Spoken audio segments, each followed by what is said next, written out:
Halkipoikki ja pino.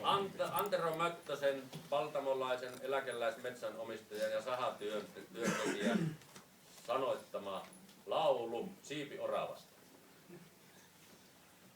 On kuusen juurella oksien alla nyt tarkka työ luonnon suojelijalla. Kun jäljittää orava liitelevää, kaas jälkiä siitä ei ilmaan jää. Jos papanan pienen voi metsästä löytää, saa paskaisen paperin paiskata pöytään ja ryhtyä seutua suojelemaan. Muut kulkijat korvesta karkoittaa.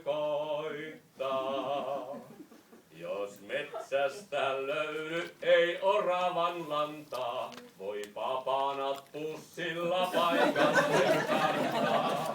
Kas tarkoituskeinothan taas pyhittää, jos muuten puita ei pystyyn jää. Ei isännät metsässä halkoja hakkaa, nyt oravan papanat pannaan vain takkaan.